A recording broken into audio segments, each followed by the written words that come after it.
Y ahora sí, empezamos el 13 de octubre con mi perra de fondo ladrando, que ya se va a ir. Capítulo 24 de Baikra, versículo 7, no, versículo 8. En el día de Shabbat, en cada Shabbat, habrá de ordenarlo ante Adonai a perpetuidad, ofrecido por los hijos de Israel, pacto eterno. Y si bien lo que habla acá de Shabbat es la ofrenda, vamos a contar y a poner sobre la mesa qué hicieron los rabinos con este Shabbat, con esta práctica, y lo transformaron hace 2000 años. Hasta hace 2000 años el Shabbat era como dice acá, había una ofrenda y en Shabbat se ofrendaba, había un corbán, un sacrificio. Cosa que ocurría en la época del templo, en Shabbat. El templo hace 2000 años se destruyó por segunda vez. Hace 2500, 2600 fue la primera vez, pero ahí estuvieron un lapso de más o menos 80 años sin templo. Después se reconstruyó y hace 2000 años se destruyó. Se destruyó en el año 70, ¿recuerdan? Cuando se destruyó el templo de Jerusalén, hubo un rabino que tomó una decisión. Se llama Rabbi Yohanan ben Zakkai. ¿Alguno recuerda qué fue lo que hizo Rabbi Yohanan ben Zakkai? Cuando estaban destruyendo la ciudad de Jerusalén los romanos y estaban prendiendo fuego el templo. ¿Alguien sabe qué hizo Rabbi Yohanan ben Zakkai? Acá me apuntan que se llevó los libros. ¿Qué libros? No sé, me No. parecía. Se llevó Hasta ahí llegó lo que me soplaron. Bueno, ¿no se iba a reconstruir? hay una leyenda que dice que él tenía la posibilidad de pedirle algo a los romanos y que podía haber pedido algo respecto a Jerusalén o algo respecto al templo, y lo que él hizo fue meterse adentro de un ataúd, simular que estaba muerto y decirle a sus alumnos que lleven el ataúd para ser enterrado en las afueras de Jerusalén, porque ustedes saben que en la ciudad santa no se hacían entierros. Entonces salió de Jerusalén y fue con los alumnos hacia una ciudad que se llamó Yavne. Y en Yavne fundó la primera academia de estudio post-destrucción del templo de Jerusalén. Y en esa academia de estudio y en ese lugar hubo que reconstruir y reescribir todo el judaísmo. El judaísmo, en su gran mayoría, no estaba más vigente, porque todo el ritual del judaísmo, Pesach, Shavuot, Sukkot, Shabbat, Rosh Hashanah, Yom Kippur, todo el ritual diario pasaba por el templo. No había texto diario. Perdón, ¿alguien dijo algo? Las ofrendas al del templo. No había tefilá. Todos los días había ofrendas. Y después había ofrendas especiales para Shabbat y ofrendas especiales para cada festividad. Y entonces, el desafío de este rabino y de sus alumnos y del resto de los rabinos que se fueron sumando fue escribir un judaísmo compatible con la nueva situación del pueblo judío. Y entonces, ahora solo me quiero detener en Shabbat. ¿En qué hicieron con Shabbat? Para intentar extraer esto de la Torá, pero tuvieron que hacer esto con casi todo el judaísmo. Entonces decían, bueno, ¿qué hacemos? En el templo había luz. Recién vimos, había que prender una menorá. ¿Se acuerdan? Entonces dijeron, no vamos a prender una menorá en cada casa, porque la menorá era del templo. Entonces dijeron, bueno, pongamos las velas de Shabbat para ser encendidas en la casa, porque no va a estar más la vela, la luz de la menorá prendida. Entonces desarrollaron la idea de que el pueblo judío en Shabbat prenda velas. Dijeron, había pan en el templo. Bueno, pongamos. ¿Eso cuándo fue, Fabián, perdón? Hace 2000 años. Después del año 70, en el año 70 se destruye el templo de Jerusalén. 70 de nuestra era. O sea, hace 1950 años. Entonces, cuando se destruye el templo, los rabinos transforman el ritual del templo en un ritual en tu casa.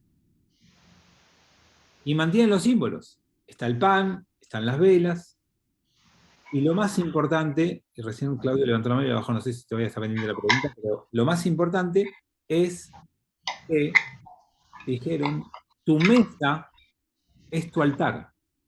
Así como vos ibas al templo y lo más importante era el altar, donde se ofrendaba, donde se ofrecía, donde ocurría lo que conectaba con Dios, bueno, ¿sabes qué?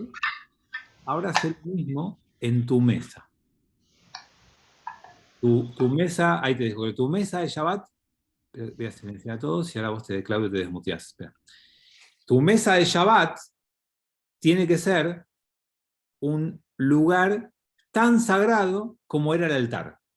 Y ahí tiene que ocurrir algo profundamente religioso y espiritual. Sí, Claudio, ahora sí te pregúntame. Sí, no me quedó claro. Los alumnos lo llevaron al rabino en un ataúd. ¿Y qué llevaba además? ¿Algunos elementos que lo acompañaban? ¿Qué es lo que...? El Talmud no nos relata si se llevaron algo más, pero lo que tienen que saber es que esa época no es la época de la Torá, no son los rollos lo importante. Acuérdense que cuando estaba el templo, lo importante era el templo. Mientras existió el primer templo de Jerusalén, adentro del templo estaban las tablas de la ley, las tablas que Moshe bajó. Lo que pasa es que cuando se destruyó el primer templo por mano de los babilónicos, con Nabucodonosor, o Nebuchadnezzar en hebreo, a cargo, se perdió eso. Y después habrá habido alguna reconstrucción de un Aarón HaKodesh y una reconstrucción de las tablas de la ley. No es época todavía del papel como algo habitual y cotidiano. Y seguramente habrá habido algo respecto a la Torá, pero para que vean cómo funcionaba.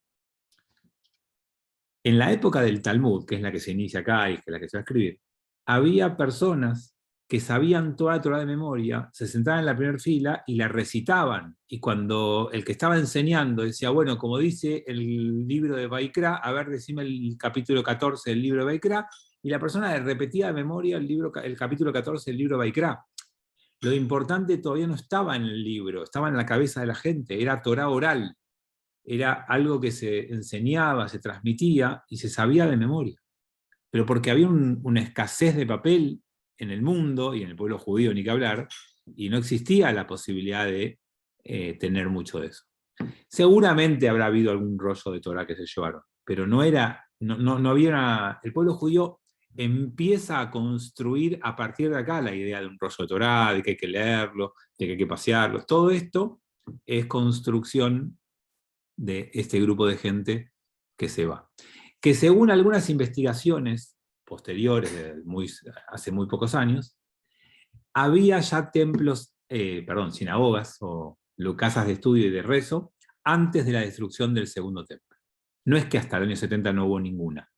Hoy sabemos que en el siglo II y III, antes de nuestra era, ya había algunas. Pero eran muy pocas y muy poco centrales.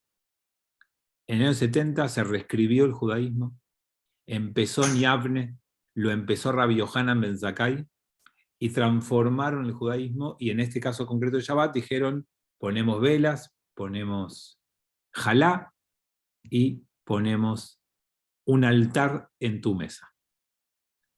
Y dentro de esto, les recuerdo que así como hablaba acá de una cantidad de panes, los rabinos dijeron que en Shabbat tiene que haber 2 panes en tu mesa. Y no lo vincularon a este pan que había en el templo, sino que a la doble porción de maná que caía en el desierto. Cuando leemos en la Torá la caída de maná, el texto dice que todos los días caía una porción, y el viernes caía doble porque el sábado no caía. Entonces en recordatorio de la doble porción que caía el viernes, ponemos 2 jalot. Sí, Mónica.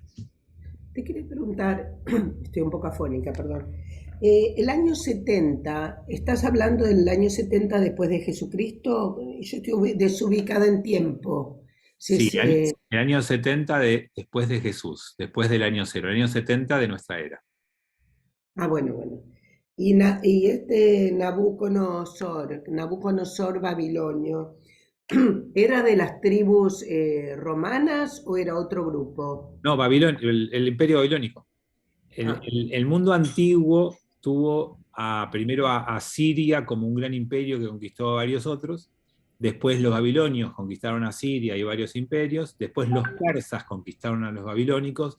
Después los griegos conquistaron a los persas y después los romanos conquistaron a los griegos. A grandes rasgos, digamos, esa es la evolución para que llegue hasta los romanos que me preguntás. O sea, los babilónicos eran un imperio con capital en Nínive, en lo que hoy sería Irak, Babilonia, y fue un imperio tremendamente sanguinario, conquistador, una expansión muy fuerte, y en el año 586, antes de nuestra era, conquistaron Israel y destruyeron el templo de Jerusalén. O sea que de ahí hasta que aparezcan los romanos faltan 500 años. Sí, Saúl. ¿Y podés repetir, por favor, es Yohanan Bar Yochai, No. el 70? No, Rabbi Yohanan ben Zakkai. ¿Hay alguno más con ese mismo apellido? No, el que vos decís es Rabbi Shimon Bar Yochai. Rabbi Shimon Bar Yochai es otro rabino que es el que escribió, según la tradición judía, el Zohar. Es el fundador de la Kabbalah. Pero ese es Rabbi Shimon Bar Yochai. Y este es Rabbi Yohanan ben Zakkai. Bien, entonces ahí tuvimos que resignificar el Shabbat y adaptarlo a nuestros tiempos, y nos deja a todos los dos el desafío de mantener un Shabbat y una propuesta vigente, actual, como hicieron ellos en ese momento. Y será esta ofrenda para Aarón y para sus hijos, y harán de comerlo en lugar sacro, pues sacro, entre las cosas sacras, es para él, de los sacrificios de Adonai, ley perpetua. Entonces ven, hablan de Shabbat, y lo que hablan es de comer un sacrificio, un corbán, que era el camino de la antigüedad. Y entonces de acá, además de la jalá y además de las velas, aprendemos que el comer es un acto religioso. Y esto es otra definición judía tremenda. Acá está hablando de un ritual, de un Cohen el día de Shabbat, y dice, y lo van a comer como ley perpetua. Entonces, comer pasó a ser un acto sagrado. Y esto tiene como varias implicancias, pero yo quiero por lo menos tomar una o dos para compartir con ustedes. La primera es esta noción de cómo podés hacer para transformar un acto cotidiano imprescindible para tu supervivencia en un acto religioso. Comer es algo que tenés que hacer. Es algo que, para mantenerte con vida, tenés que sostener, si no, no hay vida. Entonces la propuesta judía es, esto que haces no es solamente un acto de supervivencia, es un acto sagrado. Y lo que creo que nos llevamos acá es la idea de que vos podés transformar casi cualquier acto ritual, cotidiano, habitual, repetitivo, en un acto sagrado. Y tener una vida espiritual es eso. No hace falta generar una vivencia única, distinta a cualquier otra. No hace falta que vos digas, no, yo para ser espiritual tengo que subir una montaña justo el día del año en el que el sol se ponga y genere una vista única. No, yo puedo ser una persona espiritual transformando el acto cotidiano o incluso el acto imprescindible para mantenerme con vida en un acto sagrado. Y eso fue lo que hicieron con la comida. Y lo segundo es que algunos pueblos primitivos lo que hacían era preparar la comida para que los dioses coman. Un sacrificio antiguo de otros pueblos era que los dioses se alimenten. Y si ustedes leyeron bien el texto atrás, acá no habla de que hay que alimentar a los dioses. Hay que alimentar a los seres humanos, no a los dioses. Y ese es un cambio de paradigma también muy fuerte. No se hacen ofrendas de animales para que Dios coma. Se hacen ofrendas de animales para que comamos juntos. Y eso me parece que es muy, muy significativo y muy fuerte, fundacional del pueblo judío. Acá Anita agrega, lo importante es la conciencia con que se coma. Cuando vos querés transformar un evento común y ordinario en un evento espiritual, lo que cambia es tu perspectiva, cómo vos te conectás con ese momento, lo que Anita llama la conciencia con la que comes.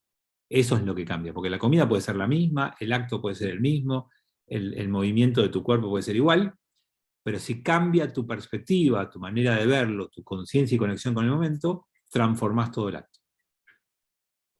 Y no es menor, ¿eh? Prueben algún día, yo lo voy a hacer 1000 veces, prueben comer nerviosos, apurados, de pie, o haciendo otra cosa al mismo tiempo, y prueben comer conectados con la comida, tranquilos, en paz, y van a ver que son dos comidas distintas.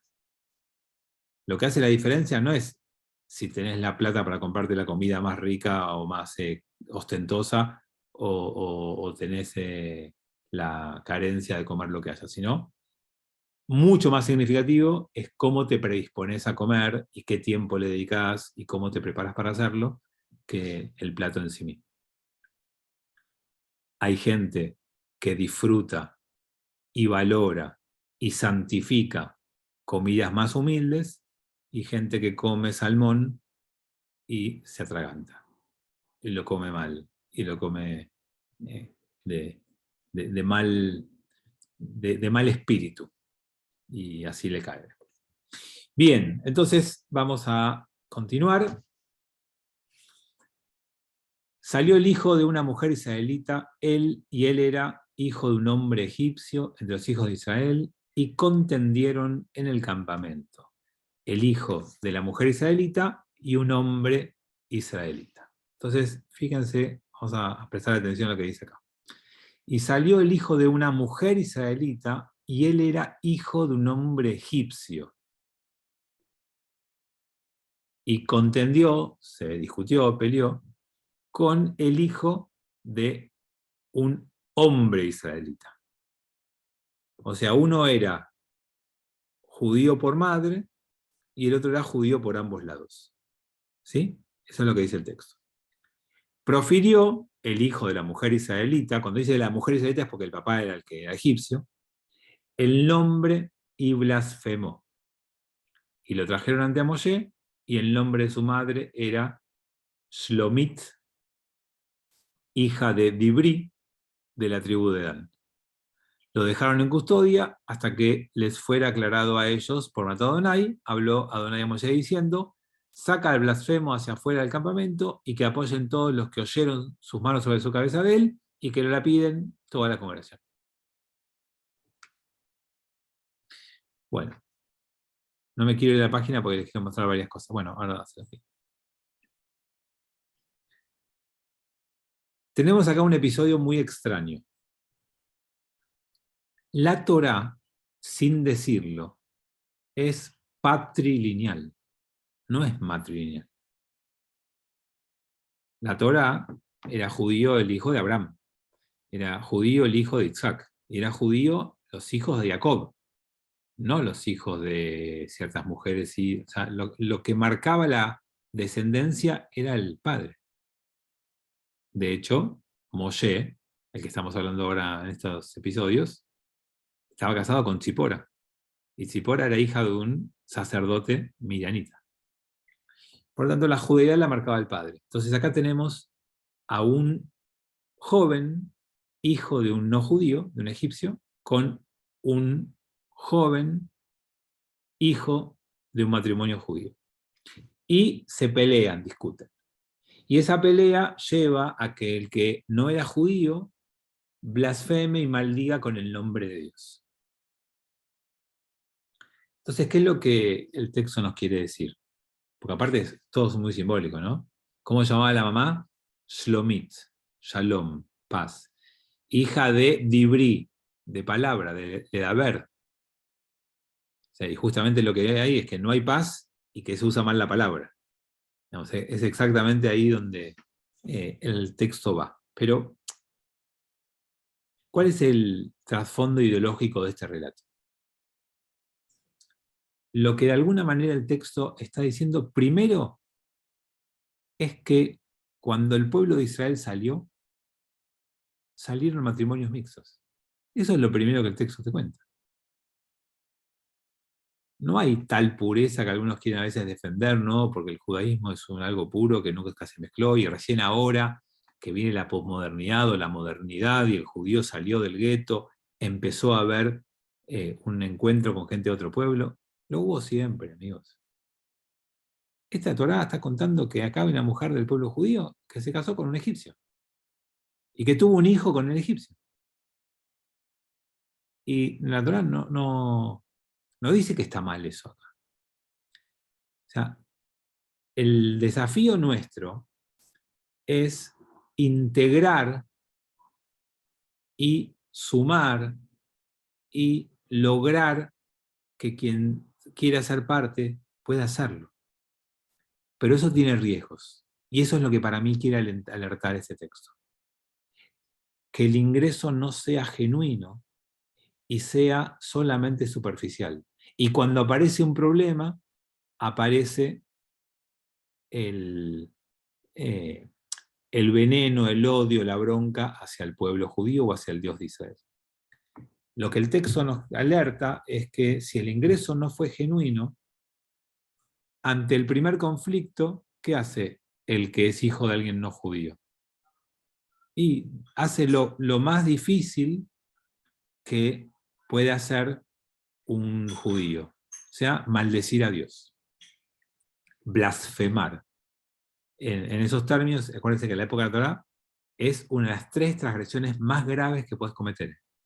Asesinato, incesto y blasfemia son las 3 transgresiones más graves que puedes cometer. ¿Cómo sabemos que esas 3 son las 3 más graves que puedes cometer en la ideología de la Torá? Asesinato, incesto y blasfemia. ¿Cómo sabemos que son las 3 más graves?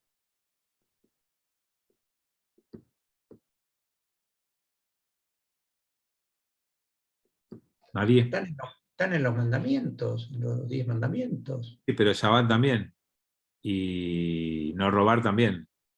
Y no prestar falso testimonio también. Y no codiciar. No hay son perdón para perdonables. Yom Kippur de esas. Sí, no son perdonables.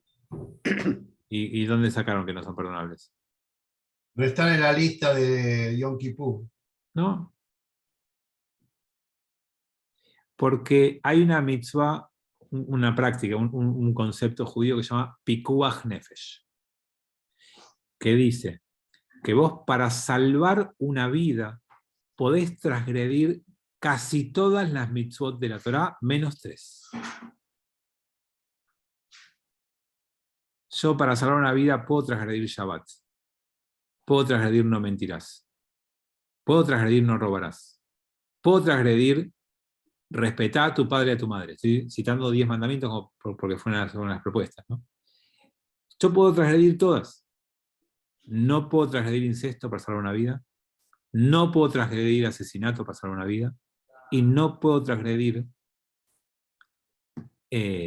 blasfemia para salvar una vida. Entonces fíjense la importancia que tiene en la Torá, en la concepción ideológica del tiempo de la Torá, lo que era este precepto. Y esta persona, frente a un conflicto con otro, es como mojarte la oreja donde más te duele, es hacer lo que más daño produce. Es cuando vos te peleas con alguien y perdés el control y le decís cosas horribles, y después decís, ¿cómo pude haber dicho eso?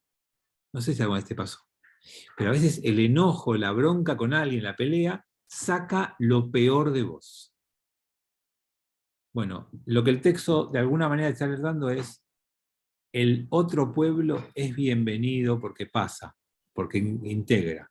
Pero tené cuidado de que la integración no sea superficial, y que frente a un conflicto saque lo peor, y lo peor es socavar las bases de este pueblo. Y esto es lo que encontramos acá. Entonces, por eso, a través de la palabra y de intento de rotura de la paz del lugar, es puesto esta persona como ejemplo, que alguien que quiere romper la paz de la comunidad debe ser excluido. Hay que sacarlo. Y los responsables de hacerlo tienen que ser los que participaron y escucharon. La única manera de terminar con un problema es que aquellos que escucharon sean parte de la solución. Y entonces es lo que arma. Esperen un segundo que voy a cerrar una puerta acá. Así dejo a mi yerno que desayune aquí.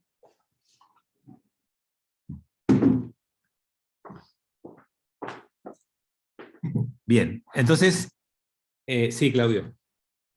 Entonces se entiende que si a una persona le dicen, vos para salvar tu vida tenés que tener una relación sexual de las prohibidas, no podés acceder a esa.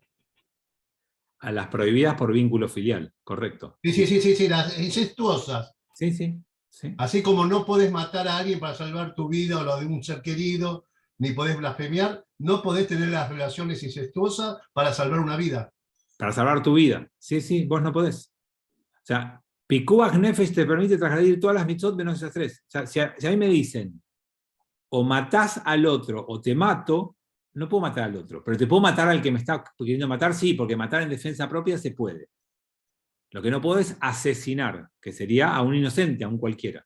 ¿Por qué dice el Talmud que no puede hacer eso? Porque tu sangre no es mejor que la del otro. O sea, ¿quién dijo que tu sangre vale más que la del otro? ¿Por qué vas a matar a otro para salvar tu vida?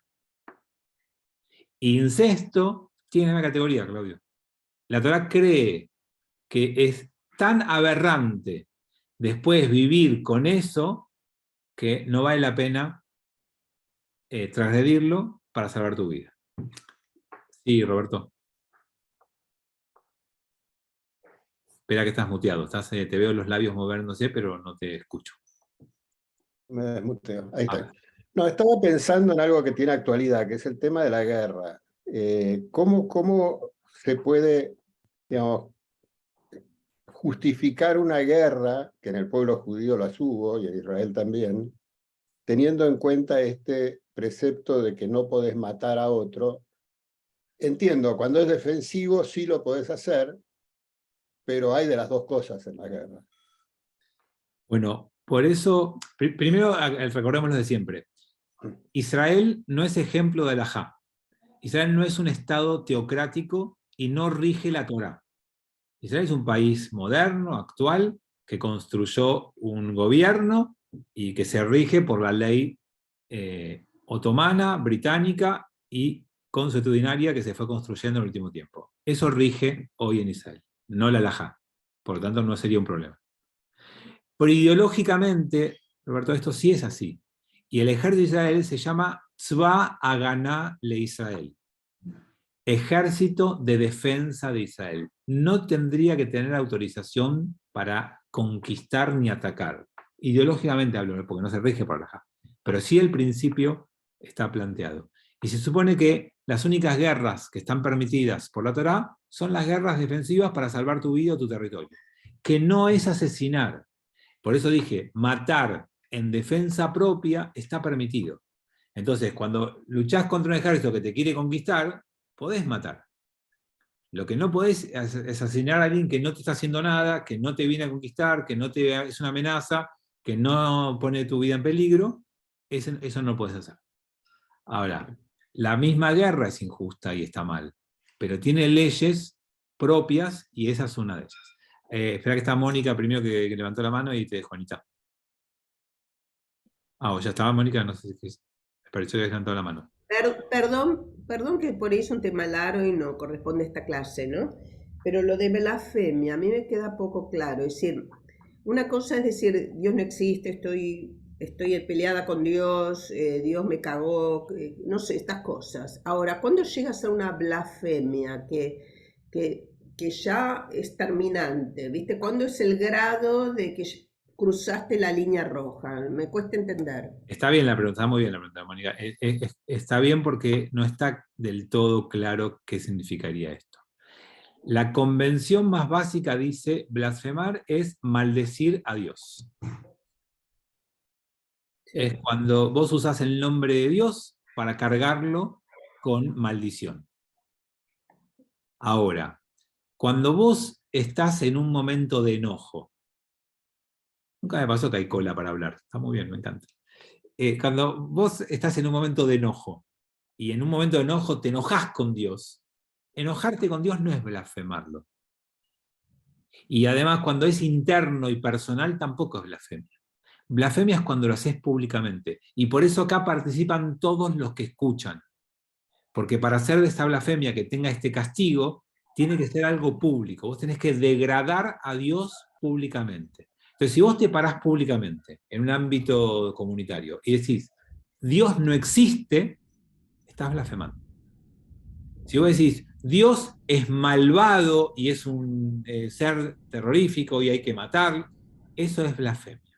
Ahora, si vos internamente te enojás con Dios y decís, Dios, ¿por qué me hiciste esto? Yo no me merezco, qué cruel que sos, no es blasfemia. ¿Está bien? Para que sea blasfemia tiene que ser maldecir el nombre de Dios públicamente, atribuyéndole las peores características. Anita. Yo quería saber con respecto al incesto, no me acuerdo el nombre, pero hay una persona muy importante que se esconden en una cueva con las hijas y que piensan que se acabó toda la humanidad y tienen que tener relaciones Lot. que supuestamente lo emborrachan. Lot. Ahí está. Y eso estaría re mal, está re mal, no es perdonable. ¿Sí? ¿O no? Está re mal, como vos decís, re mal. Pero les cuento dos cosas con eso. Lo deben conocer, pero Lot es el sobrino de Abraham. Y Lot vivió en Sodoma. No es casual. Y en Sodoma fue destruida porque eran perversos y porque había mucha promiscuidad. Entonces, quienes se van de Sodoma no fueron ajenos a la cultura. Por eso tenés que pensar muy bien dónde vivís, con quién vivís, quiénes son tus relaciones, porque te influyen, porque te impactan. Tenés mucho cuidado quién es tu rabino. Te pido por favor, elegido bien, porque cualquier persona que te rodea te impacta y te influye en lo bueno y en lo malo. Entonces, lo que vemos ahí en ese relato es que ellos, por más que habían llegado de la familia de Abraham y habían traído valores, viviendo en un lugar donde todo está tergiversado, se venían impactando. Pero no obstante eso, nacen allí dos hijos, Moab y Amón. Y esos dos hijos, en realidad Amón es Benamí, que pone la Torá, pero después se transforma en Amón. Esos dos hijos son los dos pueblos enemigos de Israel que hay que destruir. O sea, no tienen derecho a existencia, entre comillas. Entonces, la Torá, en el fondo, igual cuestiona el acto de incesto de esas dos hijas con ese padre, por más que el padre haya estado borracho y no fue consciente, y sus descendientes cargan con eso como estigma. No lo tomen literal, pero la visión de la Torá es que esos dos pueblos nacieron con incesto y no tienen derecho a la vida. Tommy. Vuelvo a lo anterior.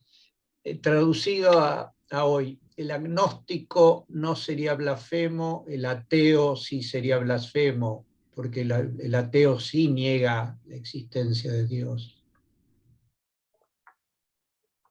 A ver, si vos sos ateo, porque tu creencia te hace sentir que Dios no existe, no estás blasfemando. La blasfemia es cuando vos te parás enfrente a la gente y gritás, Dios no existe. Que para que lo tengan como ejemplo, como claro, para que lo vean bien, el ejemplo más claro de la historia es Spinoza. A Spinoza no se lo critica porque no cree en Dios, sino porque escribe un libro y públicamente dice que Dios no existe, dentro de un marco comunitario. Y sepan que hoy no, hace 2000 años, el arma, el elemento judío contra el blasfemo, no es matarlo, es el jerem, es excomulgarlo. ¿Sabes qué? Si vos te vas a parar frente a mi Kabbalah Shabbat y vos vas a venir al templo el viernes, y cuando yo empiezo la prédica te vas a levantar y vas a decir, no lo escuchen, si Dios no existe, todo esto es un circo, todo esto es mentira, no vengas más, no entres más. La Torá excluye al que no puede convivir con vos. Y excluirte, en términos de Torah, es matarlo, pero yo siempre le dije que es matarlo literalmente no, sino simbólicamente, genéricamente, que es sacarlo de tu comunidad, no puede vivir en el medio tuyo. ¿Puedo replicar? Obvio. Por eso, yo me siento en el banquito o en Hyde Park o frente al Ambrot. un agnóstico y un ateo, y dan su discurso. Vuelvo a lo mismo, el ateo sí sería un blasfemo y el agnóstico no sé si sería un blasfemo porque él no niega la existencia de Dios. El no, de vuelta, no entendí. ¿Quién sería el...? El ateo niega la existencia de Dios. Entonces, si él se pone a, yo voy el viernes y hablo como ateo, merezco ser lapidado. Sí. Ahora bien, el agnóstico, no niega la existencia. Correcto, el agnóstico no sería... Entonces, yo hablo encima tuyo, como estoy haciendo ahora, y no me podés lapidar. No, tenés razón. Okay. Te puedo silenciar. Sí. Hacelo. Hasta ahí llego. ¿Saúl? Sí, para ubicarme en el tiempo, mientras que explicabas el tema de Lot y el episodio de sus hijas y después de Sdom, esto igual fue recibir la Torá. Correcto. Tenés varias respuestas. La primera es que el Talmud dice que los patriarcas ya conocían las leyes de la Torá, cosa que tenés que tener imaginación midrágica para poder seguir esas cosas, pero el Talmud lo dice y cuenta que hay academias de estudio, que ya los hijos de Adán ya habían fundado academias de estudio, los hijos de Noé, o sea, existe la idea de que conocían las leyes, que sabían las tradiciones, pero es verdad, en la visión más literal, que la prohibición del incesto aparece en la Torá con la entrega de los 10 mandamientos y la Torá entera y no antes. Ahora, Levi-Strauss se va a decir, que es un antropólogo muy conocido, que todas las culturas, en todos los tiempos, en todas las latitudes, tenían prohibición del incesto. Es algo común a todas las culturas de todas las épocas. Y eso es un estudio científico. Lo que varía, va a decir Levi-Strauss, es cuál es el grado de consideración de incesto. Por ejemplo, hay culturas que el incesto solamente es con la madre. Hay culturas que el incesto es con las madres y las hermanas. Y, por ejemplo, el cristianismo considera con los primos incesto, el judaísmo no considera la relación con los primos incesto. Entonces, eso cambia en las culturas, pero que haya ciertas relaciones prohibidas, hubo siempre. Claudio. En otra clase de Torá, me acuerdo que vos habías dicho, podemos enojarnos con Dios por algo que nos pasó, por estar heridos, por estar afligidos. Lo que no podemos es dejar de creer en Él.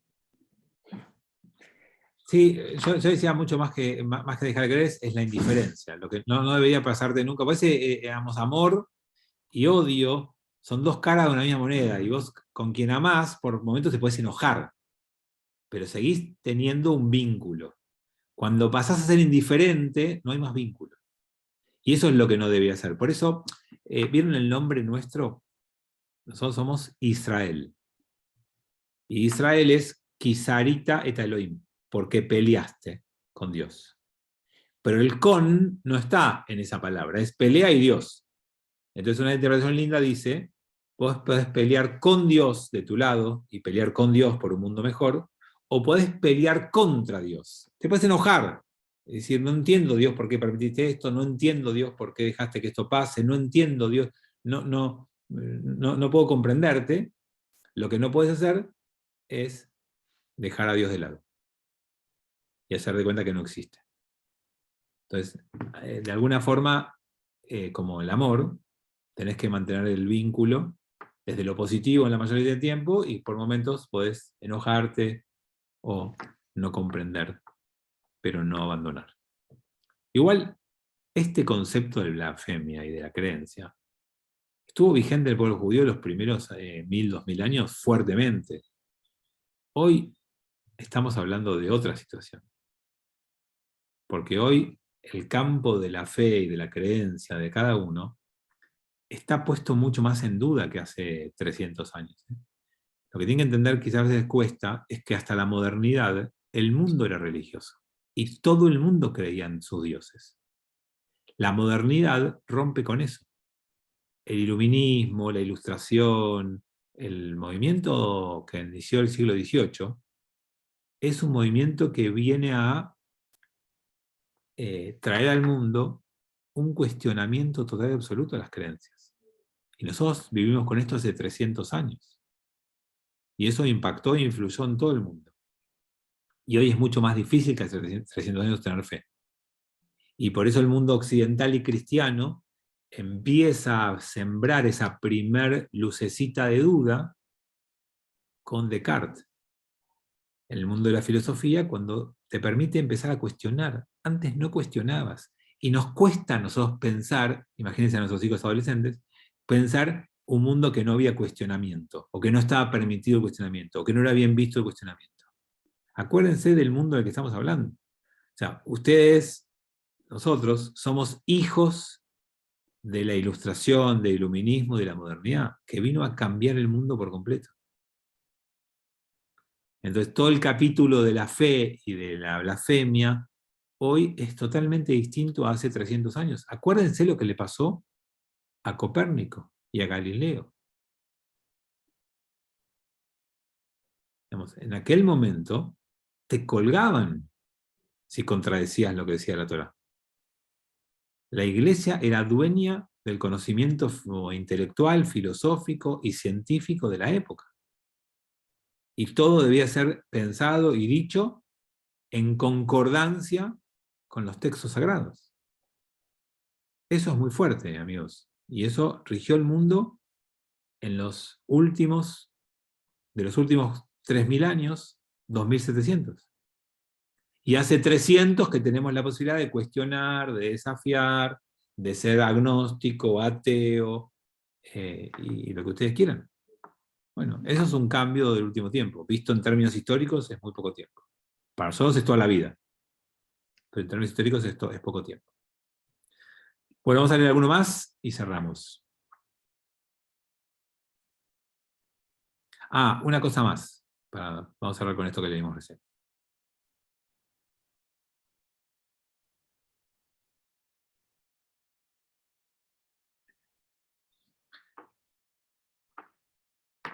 ¿Cómo nos cuesta a veces no hacer justicia por mano propia?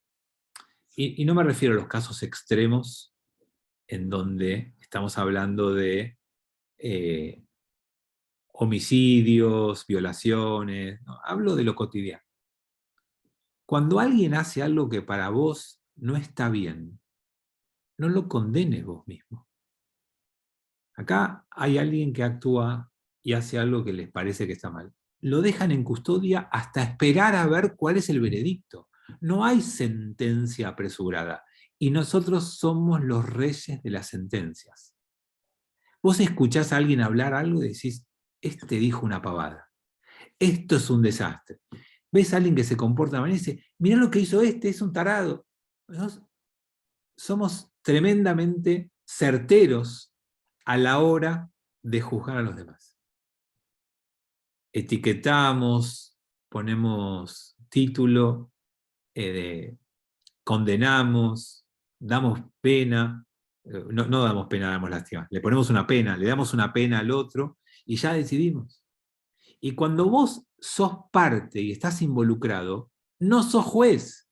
Acá, ellos que presenciaron la pelea y que estuvieron ahí y que vieron y que son parte, dijeron, vamos a esperar a ver qué dice Moshe. No toman la decisión. Y nosotros somos juez y parte de la mayoría de nuestros días. Y eso no está bien. No está bien. Y cuando le contamos a alguien algo que pasó, ya se lo contamos con nuestro veredicto. Y ni lo dudamos un segundo. Por eso los quiero invitar, justo post Yamim Noraim y durante la fiesta de Sukkot, a que recuerden que el que juzga es otro. No juzgamos nosotros. La esencia de que Rosh Hashanah es el día del juicio es para recordarnos que no somos nosotros los jueces, que hay otro que es juez. Creas en Dios, seas ateo, seas agnóstico, no sos juez. Y cuando sos juez de profesión, sabés que cuando sos parte, te impugnan. ¿Cómo se llama? Te impugnan, ¿no? Al juez lo impugnan. Te van a impugnar. Te recurren. O te recurren. Te recusan. Lo recusan, lo Te recusan. o vos te auto... Y parte, vas a ser recusado. Se No podés. excusa o lo recusan. Por eso, ahí no podés. Entonces, nunca seas juez y parte. Y frente a cualquier conflicto, no te apures, espera a que se aclare y haya una enunciación clara. Iba a decir una sentencia, pero no siempre hay sentencia. Pero nosotros ya jugamos, sacamos conclusiones y aplicamos. Y a ese no hay que hablarle más, porque no sabe lo que hizo. ¿Qué hizo? No, me agredió, me faltó el respeto. Bueno, pero esperá, vos fuiste parte de la situación. Veamos bien qué pasó, cómo fue, qué dijiste vos para que él haga eso, qué pasó, qué hizo cada uno, en qué circunstancias, hay algún atenuante, pasó algo más. La dinámica a veces nos lleva a puestos y nos hace ser jueces con sentencias equivocadas. Bueno, gracias por esperarme un ratito al comienzo, perdón. Hag Sameach, que terminen bien el día, Shabbat Shalom para mañana, los espero, y si no, el jueves que viene seguimos avanzando con Torah. Gracias, Chao. Shabbat Shalom. Gracias, Gracias. Ay, Shabbat Haxam. Shalom.